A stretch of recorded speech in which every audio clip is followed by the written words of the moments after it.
Hey, fifth grade. Today, for your reading workshop lesson, we're going to be talking about text features. As you know, we've been reading from a list. We've been training for our Battle of the Books tournament. And as part of your obligation to your team, you are writing questions that will train them for the tournament in the event that you're not there. And also, it introduces them to content from your book, and hopefully, that leads them to possibly picking it up and reading it themselves, even after the tournament and the training is all over. So, you've written questions about setting, you've written questions about character, you've written questions about plot. The last two categories are things that I wanted to talk to you about. They're things I think you've heard before, but maybe not applied to fiction. So we're going to be talking about the text features of fiction, and then I'm going to hopefully, after this mini lesson, you'll be able to write questions about text features for your Battle of the Books book. So normally when you talk about text features, or if you've learned about text features in the past, they're usually referring to an informational text or a textbook or a nonfiction piece. And it refers to things like the table of contents, the glossary, bold words, subheadings, graphics, things like that. And all of those things are there. They're in place to help you, the reader, go deeper with the information that you're interacting with. It's the same purpose when we read books of fiction. So the text features that we find in fiction novels are there for the same purpose. They're to help you interact with the text and the story, and as well as the author and any background information that may be useful in understanding or going deeper with the story itself. So some of the most common ones are the ones that you interact with first when you choose a book or in the process of choosing a book would be the title, the cover, any awards that the cover might be boasting about, the blurb or endorsements from other authors. So I want to talk about each of those just quickly here. So obviously, one of the first things we look at when we pick up a book is the title and the cover. And so the title we know is about something to do with the book. Authors don't just slap something on there that's not related. And the cover also is something related to the story. And it's usually something significant without giving away major plot points. And then you can see that this book has won an award. It's a Newbery Honor book. So the way the Newbery Award works is one book each year receives a gold medal, and it is considered the best book published that year for that particular age group. So they have a few different, I think there's like a picture book or a lower elementary book, and they do that with grade spans. But anyway, that's besides the point. And then a blurb is this information on the back of the book that gives you kind of a taste or a little idea of what the story is about without, again, giving away any major plot points. So we can use the title and the picture on the cover. We can use the award to help us decide whether we want to read that book or not, as well as the blurb. There's also author endorsements on the back sometimes. Like the publishing company gets another well-known author to comment on the story or the book because they're hoping that you'll go, oh, I love that author. If that author thought that was a good book, then I probably would too. Or I like that person's stuff, so I'll probably like this person's story.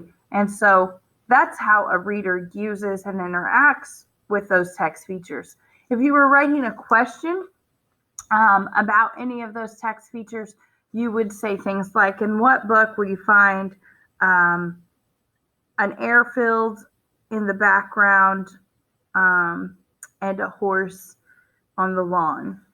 Just because, that's what's going on with this cover. So that could be a potential text feature question. Or you might say, on what book will you find a Newbery Honor medal for the year of 2015? And it doesn't say 2015, but I can find that information on the publication page on the inside when I look for the copyright date by the author. That's its original publication date. You could also say on what book cover will you find a quote by the Wall Street Journal or the author Gary Paulson. So those are all text feature questions that you could write about the book that you're reading. Some other text features that maybe aren't as well known or as widely used by readers are things like the dedication. Often when an author writes a book, they pour their heart and soul into it, and it's not something that happens overnight.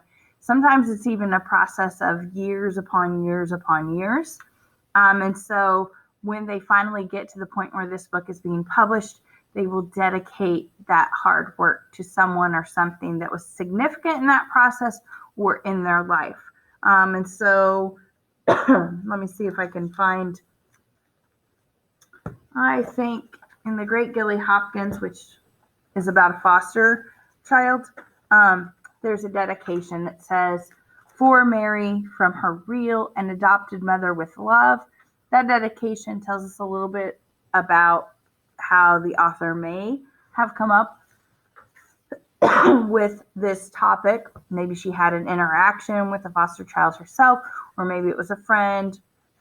We don't know that information, but we do know that it's there. So you might write a text feature question about that. In what book will you find a dedication for Mary from her real and adopted mother with love? There's a text feature question. Something else that we see sometimes is quotes from other books or well-known works. I believe in Belle Prater's Boy, you see that right here. You do have a dedication, but it's just somebody's name. It doesn't go and give any explanation. Then on the next page, you see a quote from a major piece of literature, The Little Prince. It's a quote from there. Usually when an author chooses to do something like that, it ties back to a theme or a central idea in the story itself. So you could say, in what book will you find the following quote on the inside cover after the dedication?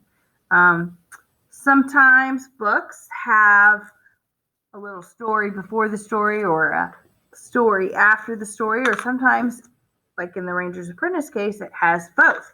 So in the Ranger's Apprentice, we have a prologue, and we also have an epilogue. Okay, prologue comes before the story, the epilogue is after the story. So these are little snippets about the story that are not actually part of the story. So the author or the publisher wants the reader to have this information, but it's not part of the story itself. Okay, so you could write a question about a prologue or an epilogue, asking about that. You could also, but don't just say which book will you find a prologue and an epilogue. You have to kind of read the epilogue or prologue and be specific, because some of the books on the list may have that. It may not just be one book. So we want to try and avoid any questions that could be answered with multiple books. So for example, you can't write a character question. What book will you find the character named Kyle? Because there's two on our list that have the main character whose name is Kyle.